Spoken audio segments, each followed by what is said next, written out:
السلام علیکم ورحمۃ اللہ وبرکاتہ۔ اعوذ باللہ من الشیطان الرجیم، بسم اللہ الرحمن الرحیم۔ یا ایہا الذین آمنوا اذکروا اللہ ذکرا کثیرا وسبحوہ بکرۃ واصیلا۔ صدق اللہ العلی العظیم۔ اللہم صلی علی سیدنا ومولانا محمد النبی الامی وعلى آلہ واصحابہ وبارک وسلم وصلی علیہ۔ معزز سامعین و سامعات، سورۃ الاحزاب پارہ نمبر 22، آیات مقدسہ نمبر 41 تا 44 ہیں۔ اللہ رب العزت ان آیات کا فہم اور شعور عطا فرمائیں اور عمل کی توفیق اور صلاحیت عطا فرمائیں۔ گزشتہ رکوع میں اللہ رب العزت نے مومنین، مسلمین اور اسی عنوان کے تحت اپنے جو خاص بندے اور بندیاں ہیں، مومن مرد اور عورتیں ہیں، ان کی خصوصیات، ان کے اوصاف ارشاد فرمائے، اور اس کے ساتھ ساتھ جو ایمان والے مرد اور عورتیں ہیں ان کے لیے کچھ آئین، کچھ قانون اور سماجی سطح پر اہم ترین ذمہ داریاں ارشاد فرمائیں، جس میں حضرت زید بن حارثہ اور حضرت زینب رضوان اللہ تعالی علیہم اجمعین کا نکاح آپس میں نکاح ہوا، اور نکاح کے عنوان میں یہ بات سمجھائی گئی کہ اللہ اور رسول اللہ صلی اللہ علیہ وسلم کا فیصلہ ہے، لہذا جب اللہ کا فیصلہ آ جائے، رسول اللہ صلی اللہ علیہ وسلم کا فیصلہ آ جائے تو پھر اپنی مرضی نہیں چلے گی۔ نکاح ہو گیا، لیکن نکاح کے بعد حالات کشیدہ ہو گئے، اب کیا کیا جائے؟ اللہ نے اس کو عنوان بنا کر کچھ اور آئین بنا دیا کہ اب زید اپنی بیوی زینب کو طلاق دے دے گا، اور زینب کی جو شادی ہے وہ رسول اللہ صلی اللہ علیہ وسلم کے ساتھ کی جائے گی، تاکہ ایک مروجہ رسم جو متبنہ ہے اس کی بیوی کو جو حقیقی بہو کا درجہ تھا اور متبنہ کو بیٹے کا درجہ تھا، اس رسم کو توڑا جائے۔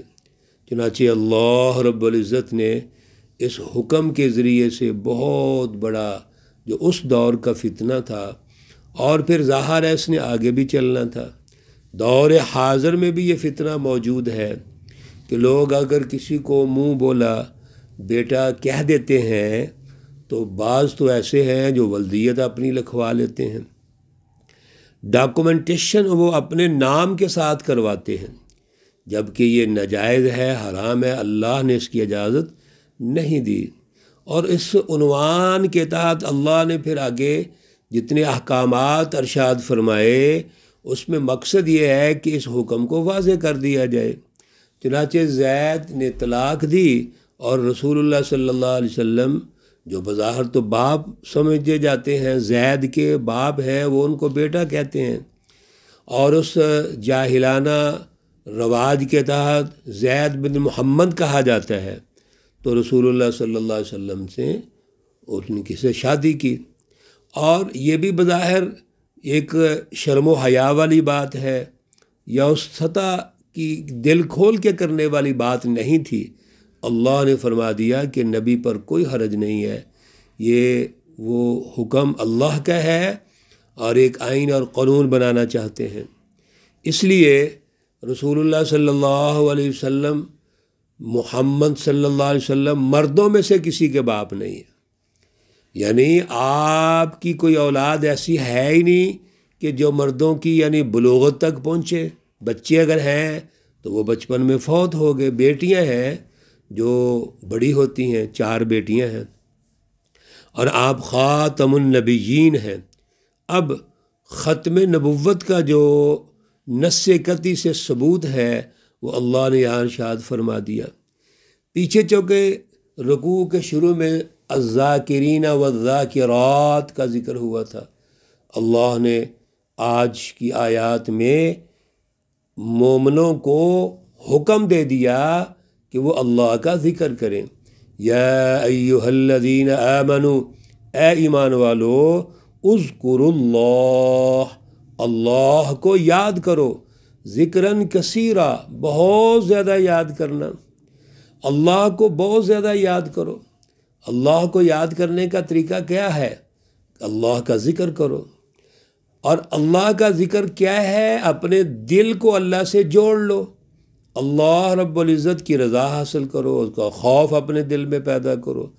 اللہ جو ہم سے چاہتے ہیں، جو ڈیمانڈز ہیں اللہ کی، وہ اپنے دل میں پیدا کریں اور اس پر ہم شب و روز عمل کریں. یہ اللہ کی ڈیمانڈ ہے اور یہی اللہ کا ذکر ہے.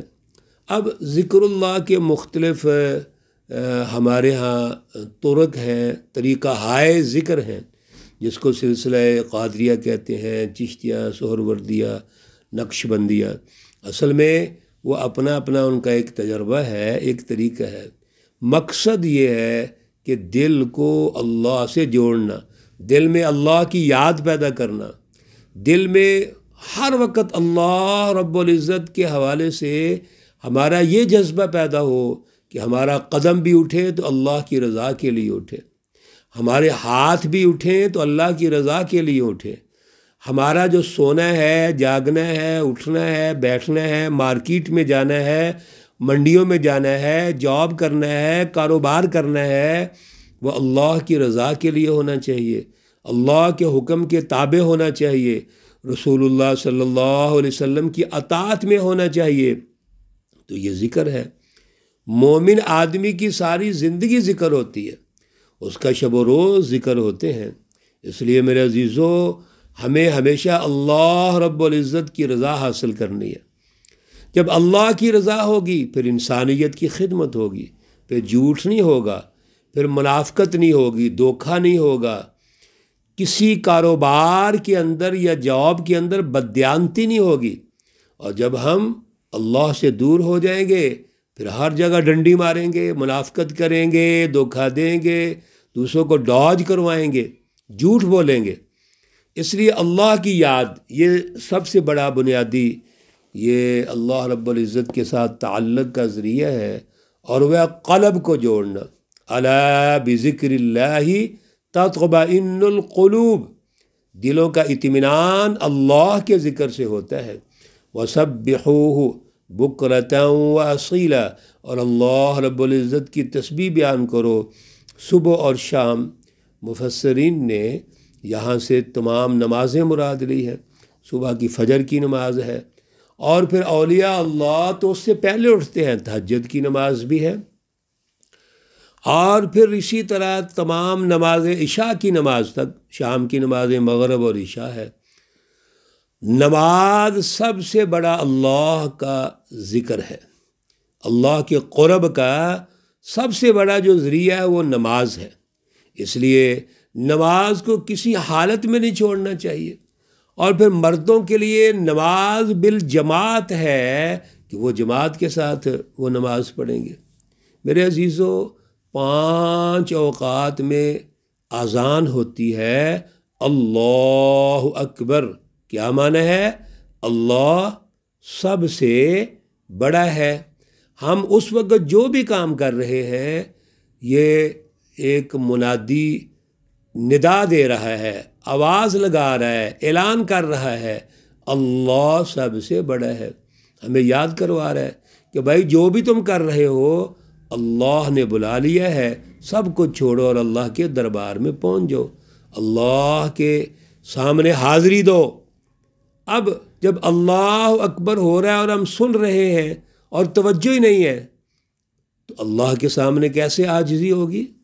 اس لیے صبح و شام 5 اوقات اللہ کے ہاں حاضری دینا، سر بسجود ہونا، یہ بہت بڑی تسبیح ہے۔ هو الذی یصلی علیکم، اللہ کی ذات اقدس وہ ہے جو تم پہ رحمتیں بھیجتی ہے، وملائکتہ، اور اس کے فرشتے بھی۔ کیوں؟ لیخرجکم من الظلمات الی النور، تاکہ تمہیں وہ اندھیروں سے روشنی کی طرف نکال دے۔ آپ اندھیروں میں ہیں، دل مردہ ہے، دلوں میں اندھیرے ہیں، شیطان غالب ہے، اللہ روشنی بھیج دی، اللہ کی رحمتیں آ گئیں، دل صاف ہو گئے، ہم نے دلوں کو اللہ سے جوڑ لیا، ہمارے دلوں میں اللہ کا نور آ گیا، رہنمائی آ گئی، تو ہدایت آنے کے بعد گمراہی چلی گئی، گمراہی ختم ہو گئی۔ وَكَانَ بِالْمُؤْمِنِينَ رَحِيمًا، اللہ رب العزت مومنوں پہ مہربان ہے۔ سبحان اللہ، میرے عزیزو غور کیجئے، اللہ کتنی محبت کرتے ہیں اپنے بندوں کے ساتھ، رہنمائی بھی دے رہے ہیں، نور بھی بھیج رہے ہیں، دلوں کو پاک بھی کر رہے ہیں، تزکیہ قلب کرنے کے بعد ہمارے اوپر مہربان بھی ہیں، اور مہربان اتنے ہیں تحیتہم یوم یلقونہ سلام۔ اللہ رب العزت جب ہمیں قیامت کے دن آپس میں ایک دوسرے سے ملیں گے تو ہماری جو دعا ہوگی وہ سلام ہوگی۔ اور پھر اللہ رب العزت بھی جب جنت میں ملیں گے، جنت میں سب کو جب سب نعمتیں مل جائیں گی، اور جنتی اب ان سے پوچھا جائے گا کیا چاہتے ہو؟ وہ کہیں گے یا اللہ ہم تو صرف تیری زیارت چاہتے ہیں۔ اللہ کی زیارت ہوگی، اور وہاں پر جن جملوں کا تبادلہ ہوگا، جن کلمات کا، الفاظ کا تبادلہ ہوگا، وہ ہے سلام قولا من رب الرحیم، اللہ کی طرف سے وہ سلام ہوگا۔ تو یہ سلام بہت بڑی نعمت ہے، اس لیے دنیا میں بھی جب ہم ایک دوسرے کو ملتے ہیں تو ہمیں سلام کی تلقین کی گئی ہے، اور سلام بھی ایسے کرنا ہے کہ ہم سلام کہیں گے، جواب دینے والا اس سے بہتر جواب دے گا۔ تو یہ سلام سلامتی سے ہے۔ سلام کا معنی ہے ایک دوسرے کو دعا دینا، اللہ کی حفاظت کی دعا دینا، اللہ کی رحمتوں برکتوں کی دعا دینا، اس لیے سلام میں پہل کرنا چاہیے۔ رسول اللہ صلی اللہ علیہ وسلم نے فرمایا کہ جو سلام میں سب سے پہل کرتا ہے، سلام میں پہل پیدا کرو، وہ مومن اور مسلمان کا اس کی صفت ہے کہ مومن سب سے پہلے سلام میں پہل کرتا ہے، اور پھر جب سلام کر دی جائے تو جو سلام سنے گا وہ اس سے بہتر جواب دے گا۔ اللہ رب العزت پارہ نمبر 5 میں ارشاد فرماتے ہیں وَإِذَا حُيِّيتُم بِتَحِيَّةٍ فَحَيُّوا بِأَحْسَنَ مِنْهَا أَوْ رُدُّوهَا، سلام کہنا، پہل کرنا مومنوں کی صفت ہے، اور جواب دینا اور بہتر جواب دینا یہ بھی مومنوں کی صفت ہے، اس سے بہتر جواب دو۔ وَأَعَدَّ لَهُمْ أَجْرًا كَرِيمًا، اور اللہ رب العزت نے بڑی بہترین اعزاز کے ساتھ، عزت کے ساتھ جو بدلہ ہے وہ اللہ نے آخرت میں رکھا ہے۔ دنیا میں بھی عزت، آخرت میں بھی عزت، مومن کی تو عزت ہی عزت ہے، مومن دنیا میں بھی کامیاب ہوتا ہے، آخرت میں بھی کامیاب ہوتا ہے۔ اللہ رب العزت ہمیں یہ تمام امور، احکامات، آئین، قانون سمجھنے کی توفیق عطا فرمائے۔ اللہ رب العزت تمام مرحومین و مرحومات کو جنت الفردوس میں اعلیٰ مقام عطا فرمائے۔ اللہ رب العزت تمام بیماروں کو شفائے کاملہ عاجلہ مستمرہ عطا فرمائے۔ ربنا تقبل منا انك انت السميع العليم وتب علينا انك انت التواب الرحيم، وصلى الله تعالى على النبي الأمي محمد وعلى آله وأصحابه أجمعين برحمتك يا أرحم الراحمين۔ السلام عليكم ورحمة الله وبركاته۔